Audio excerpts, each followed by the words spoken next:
இன்றைக்கு நான் ஒரு புத்தகம் படித்தேன். அந்த புத்தகத்தில் என்ன போட்டிருக்கு அப்படின்னா, அது ஒரு பள்ளியில் நடந்த சம்பவம். ஒரு மாணவன் தற்கொலை செய்து கொண்ட அந்த சம்பவம்.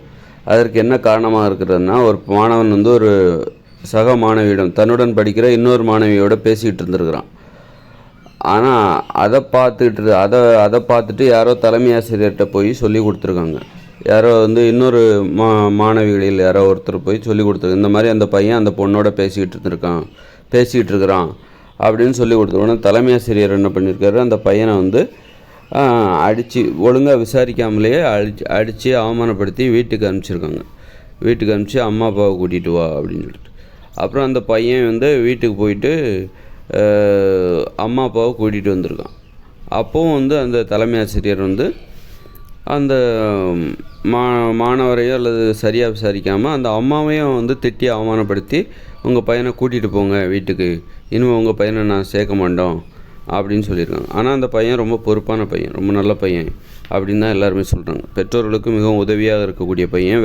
விடுமுறை தினம்னா போய் ஏதாவது வேலை செஞ்சு அம்மாவுக்கு உதவியாக இருக்கக்கூடிய ஒரு பையன்தான். சரியாக விசாரிக்காமல் அதனால் அந்த எல்லார் முன்னிலையிலும் தலைமை ஆசிரியர் இது போன்று அவமானப்படுத்தி விட்டார் என்ற காரணத்தை கொண்டு வீட்டில் போய் அந்த பையன் தற்கொலை பண்ணிக்கிட்டான், செத்து போயிட்டான். அப்போது இதில் வேறு பிரச்சனையை நம்ம பார்க்கணும். இதில் எதனால் இந்த பிரச்சனை வருது? ஆணும் பெண்ணும் ஒரே இடத்துல படிக்க வைக்கிறதுனால தான் இந்த பிரச்சனையே வருது. இது மாதிரி நிறைய பஞ்சாயத்துகள் ஒவ்வொரு நாளும் பள்ளிகளில் நடந்து கொண்டே இருக்கிறது. ஆண்களுக்கும் பெண்களுக்கும் இடையில் இந்த காதல் பஞ்சாயத்துகள். இது காதல் கிடையாது. அந்த தலைமை ஆசிரியர் சரியாக விசாரிக்காமலே அவர் அந்த பையன் மேலே குற்றச்சாட்டு வச்சு அவனை அடித்து வீட்டுக்கு அனுப்பிச்சி அவமானப்படுத்தினதுனால அந்த பையன் மனமுடைந்து தற்கொலை செய்து கொண்டார்.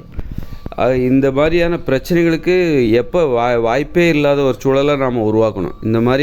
இந்த பிரச்சனைக்கு என்ன காரணம் அப்படின்னு நீங்கள் ஆராயிறீங்க. தலைமை ஆசிரியர் தான் இந்த பிரச்சனைக்கு காரணம் அப்படின்னு ஆராயிராமல், இந்த பிரச்சனை ஏன் உருவாகுது, ஆண்களையும் பெண்களையும் ஒரே இடத்துல படிக்க வைக்கிறதுனால தானே உருவாகுது.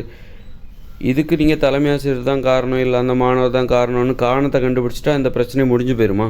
அடுத்த ஒரு பிரச்சனை வந்துக்கிட்டே இருக்கும். இன்னொரு பிரச்சனை, இன்னொரு காதல் பஞ்சாயத்து, ஏதாவது ஒரு பிரச்சனை வந்துக்கிட்டே இருக்கும். ஆணும் பெண்ணுக்கு இடையில் பள்ளிகளில் வந்து கொண்டே இருக்கும். அப்போ அதுக்கு ஆசிரியர்கள் அந்த பஞ்சாயத்தை பண்ணிகிட்டே இருப்பாங்க. அப்போ அதுக்கு ஒரு நிரந்தர தீர்வு வைக்கணும். அந்த பிரச்சனையே வரக்கூடாது. இந்த மாதிரி ஒரு மரணங்கள் இந்த மாதிரி நிறைய நடக்குது. அப்படி இருக்கும்போது அதையெல்லாம் முற்றிலும் தவிர்க்க வேண்டும் என்றால் என்ன பண்ணணும் அப்படின்னா, அந்த பிரச்சனைக்கான மூல காரணம் என்ன? ஆண்களையும் பெண்களையும் ஒரே இடத்துல படிக்க வைக்கிறது. ஆண்களை தனியாக படிக்க வைங்க, பெண்களை தனியாக படிக்க வைக்கங்க. படிக்க வச்சுட்டாக்கா இது போன்ற புகார்கள் வரவே வராது. அப்போ மாணவர்களுக்கு கற்பிப்பதற்கு ஆண் ஆசிரியர்களையும், மாணவிகளுக்கு கற்பிப்பதற்கு பெண் ஆசிரியர்களையும் நியமிக்கணும். அப்போ இந்த மாதிரி காதல் சம்பந்தமான புகார்கள் வரவே வராது. காதலோ அல்லது பாலியல் உறவு தொடர்பான புகார்கள் வரவே வராது. அதற்கு நிரந்தர முற்றுப்புள்ளி. அப்போ அதற்காக நம்ம நேரத்தை செலவிட வேண்டாம். அந்த பிரச்சனைகள் வந்தால் அதற்காக ஒரு நேரத்தை செலவிடுறது, கோபத்தை செலவிடுவது, இதனால் தேவையில்லாமல் நமது உழைப்பும் நேரமும் வீணாக போகும். இப்போ பார்த்திங்கன்னா நீங்கள் ஆண்களை தனியாக படிக்க வைங்க, பெண்களை தனியாக படிக்க வைங்க. அதன் மூலம் என்ன ஆகுது? ஆண் மாணவர்களுக்கு ஆண் ஆசிரியர்களும் மாணவிகளுக்கு பெண் ஆசிரியர்களும் வைத்து கல்வி கற்பிக்கும் போது இந்த காதல் இது போன்ற சந்தேகங்கள், புகார்கள் முற்றிலும் வரவே வராது. அப்புறமும் வருவதற்கு வாய்ப்பு இருக்குது. மாணவர்களை தனியாக படிக்க வைக்கிறதுனாலையும் மாணவிகளை தனியாக படிக்க வைக்கிறதுனாலையும் இந்த ஓரின சேர்க்கை தொடர்பான புகார்கள் வருவதற்கு வாய்ப்பு இருக்கிறது. ஒரு மாணவி இன்னொரு மாணவியோட ஓரின சேர்க்கை இருக்குது அப்படிங்கிற ஒரு புகார் வரலாம். ஒரு மாணவன் இன்னொரு மாணவனோட ஓரின சேர்க்கையாளராக தொடர்பு வைத்திருக்கிறார் அப்படிங்கிற புகார்கள் வரலாம். அப்போ அதையும் தவிர்க்கணும் அப்படின்னா ஒருத்தர் தொடக்கூடாது. பள்ளிகளில் கல்லூரிகளில் வேலை செய்கிற இடங்களில் ஒருத்தர் தொடக்கூடாது. பகிர்ந்து உண்ணக்கூடாது. அப்புறம் பகிர்ந்து உண்ணக்கூடாது. வாடா போடா, வாடி போடின்னு உரிமையோடு பேசக்கூடாது. வா போன்னு பேசக்கூடாது. எல்லாரும் வாங்க போங்கன்னு தான் பேசணும். இதன் மூலம் பாலியல் உறவு சார்ந்த எந்தவித புகாருமே ஒரு பள்ளிகளிலோ கல்லூரிகளிலோ ஒரு அலுவலகங்களிலோ வேலை செய்கிற இடங்களிலோ வராது. அலுவலகங்கள்லேயும் ஆண்கள் தனியாக வேலை பார்க்கணும், பெண்கள் தனியாக வேலை பார்க்கணும். ஒரு அலுவலகத்தில் கிடையாது.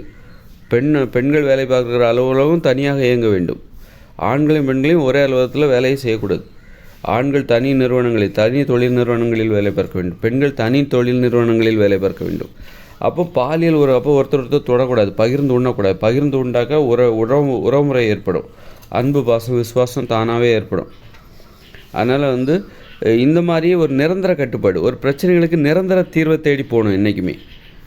அந்த பிரச்சனைக்கு அங்கே மட்டும் தீர்வை காணாதீங்க. அதுக்கு ஒரு நிரந்தர தீர்வு, அது எங்கேருந்து உருவாகுது, எந்தவித குழப்பத்தை அடிப்படையாக கொண்டு அந்த புகார்கள் உருவாகிறது அப்படின்னு பார்த்து அதற்கு ஒரு நிரந்தர தேர்வு. அதன் மூலம் நமக்கு நிறைய நேரம் மிச்சமாகும், உழைப்பு மிச்சமாகும், குழப்பங்கள் இல்லாமல் போகும், நமது ஆற்றல் வந்து சேமிக்கப்படும்.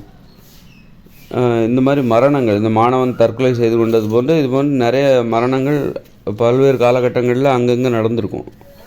அதெல்லாம் நடக்கிறதுக்கு காரணம் என்ன? அந்த குழப்பமான நடைமுறை தான் காரணம். ஆண்களையும் பெண்களையும் ஒரே இடத்துல படிக்க வைக்கிறது, ஆண்களையும் பெண்களையும் ஒரே இடத்துல வேலை பார்க்க வைக்கிறது, தொழிற்சாலைகளில், அலுவலகங்களில். அதனால் இந்த குழப்பமான நடைமுறைகளிலிருந்து மக்களை விடுவிக்கும்போது தேவையில்லாத பிரச்சனைகள் வரவே வராது. அதற்காக செலவழிக்கப்படுகிற நேரங்கள் மிச்சமாகுதில்ல. அதனால் இந்த மாதிரி தான் யோசிக்கணும். ஒரு விஷயத்துக்கு எப்போவுமே நிரந்தர தீர்வை நோக்கி போகணும்.